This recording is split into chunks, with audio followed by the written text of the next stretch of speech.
I want to bring my panel in. Mark Thompson, he's the host of the show Make It Plain on Sirius, a progressive channel on Sirius XM Radio. Nayyera, she served in the White House and the State Department under President Obama. And Yair Rosenberg, a senior writer at Tablet, the Jewish News magazine. Mark, since you ran here, I have to give you extra credit for that. You get good exercise coming over here with you. Well, there you go. My colleague Tom Costello pointed something out that keeps astounding me. The president continues to turn us to the alt-left and blaming both sides, right, almost creating a moral equivalency between Nazis, KKK representatives, and those protesters who are there to fight against the KKK. Yeah, you know, I think you changed my mind, because when we were here yesterday, you said maybe we need to hold him accountable and stop blaming Bannon. I think while Bannon has that influence, I think yesterday we actually did see Donald Trump's true sentiments on display. And something I saw you say last night at 11 o'clock, since you're here 24 hours a day, you said, think about this, he's making these comments empathetic toward neo-Nazis, while he has Steve Mnuchin and Elaine Chao, a Jewish individual and an Asian right there next to him. Gary Cohn was next to him. Gary Cohn has Jewish centers in his name in the state of Ohio. Yesterday was a scheduled win for the White House to talk infrastructure, and the president hijacked his own team. It was despicable.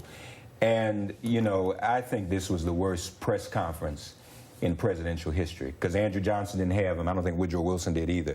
Even Nixon didn't say these things. He said them on tape in the Oval Office. But he didn't talk this way out in front of the press conference. This was the worst press conference in the history of presidencies.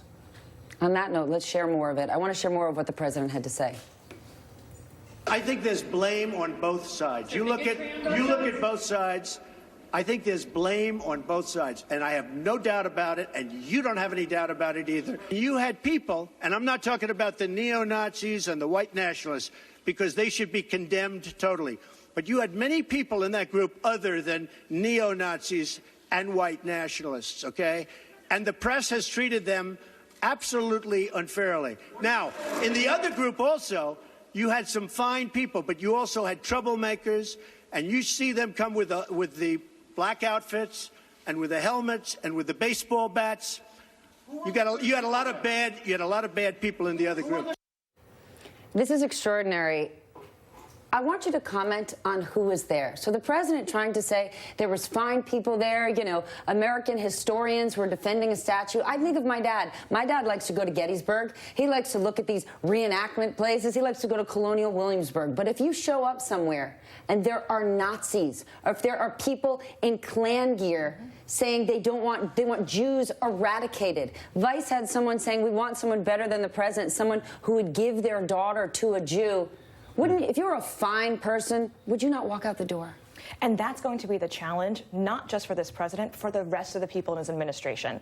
President Trump showed us who he is yesterday. For anybody who is in doubt, he is in bed with and in support of white nationalists. By not disavowing them, you are supporting them when we are at this cultural crisis in our country today. And the challenges for people like Elaine Chao, like Gary Cohn, even for Pete Sessions, who came out very strongly against the attacks, called it domestic terrorism, what happened on Friday and Saturday. How are they going to be standing by Donald Trump and this administration, especially when they are trying to, in theory, move some policies forward? Now, the underlayer to this is while someone like Sessions will say that he is against white nationalism, he thinks this was an act of domestic terrorism, they have systematically removed any efforts to be looking at and countering extremism in white communities. The Countering Violent Extremism program is now entirely focused on people of Muslim descent. There is in the Obama administration, it was recognized. Southern Poverty Law Center has also recognized that white nationalism is on the rise and probably the biggest risk to people, more so than any outside or external terrorism force.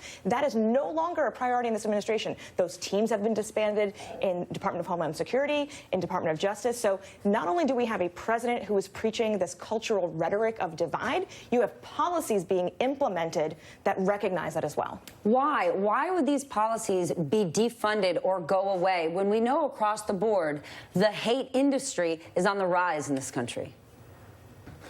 So I can't speak to the motivations behind why the administration would make decisions like this, but obviously we all know the message it sends, and it's also a collective message, because when Trump gets up there and sort of covers for neo-Nazis and minimizes what they do and what they say, and then this happens, so maybe there was an anodyne explanation for it, maybe it was a budgetary decision, but it doesn't look that way to white nationalists, and they feel empowered, and they say collectively all of these things are going our way. And it's clear that this administration doesn't think about those things when it makes its decisions. Well, the administration might. The president certainly doesn't. If you think about the comments he made yesterday and the response we saw from GOP leadership, but the response we saw from David Duke, who wrote after the news conference, "Thank you, President Trump, for your honesty and courage to tell the truth about Charlottesville and condemn the leftist terrorists in BLM Antifa." Now, you made a point yesterday that was superb. You said, David Duke has punked President Trump. Well, he now has President Trump backed into a corner saying, "Thank you, sir," and wrote him a thank you note that the world saw. And he will not repudiate him, obviously. So I think that speaks volumes about where Trump is in his relationship to these neo-Nazis. It's sedition. It's separatist. It's treason, just like the Civil War, to be on that side. Sedition is a high crime and or misdemeanor.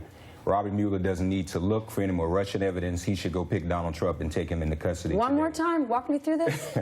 Sedition, as he was speaking about yesterday, which is what the Civil War was. It was sedition, it was treason, it was separatist. That's a high crime and or misdemeanor. Mueller doesn't need to look for any more Russian evidence, even with all of that. He has enough, based on sedition as a high crime and misdemeanor, to go and pick up Donald Trump today and take him into custody. And that points to the political point, right? There's a political point here, which is it doesn't make sense for Donald Trump to be getting in bed and so close with the extreme alt-right.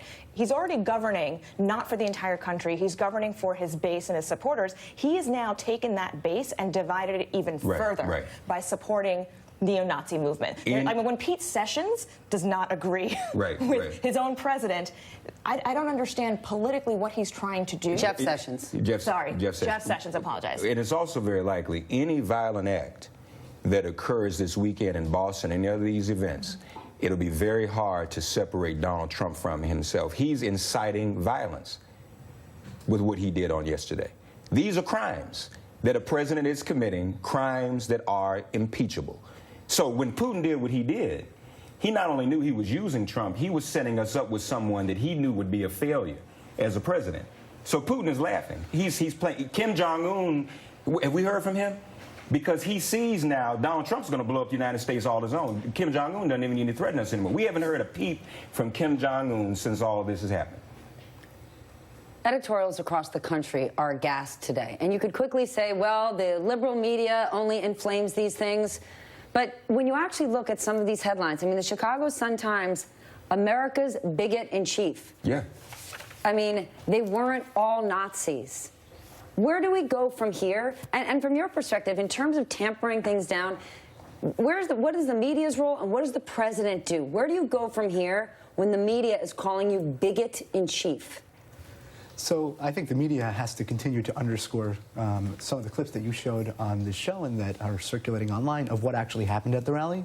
Because when the president gets up there with his podium and can reach millions and millions of people on Twitter and on YouTube and say, oh, it wasn't really such bad people, they were just, historical reenactors, they were quietly protesting. People need to see the clips of people chanting anti-Semitic slogans, and Jews will not replace us, because that shows that he is lying and that something else was happening, because otherwise all they'll know is what he said, and they'll think, why would he make that up, right? Because that's what we're all thinking. And so the media needs to just continuously get out, and not necessarily commentary is good, but simply video clips, unescapable facts like that, have more of an ability, I found at least, to impact people. When I saw the video clips from Friday and Saturday, I didn't think they could be real. When I saw the faces of the angry white young men with the white golf shirts, the torches, screaming, the shields, and the video from Vice. I mean, extraordinary that this is happening in 2017, and they only feel more empowered. And after yesterday's comments, it seems like it's not going away. And the video that really struck me, because this hits home in a very personal way, was the one of the young black man who's 20 years old being chased into a parking lot.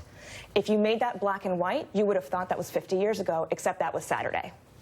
A young black man being beaten in a parking lot. There was no other side. Thank you all so much. Up next, a moral reckoning for the GOP. Can elect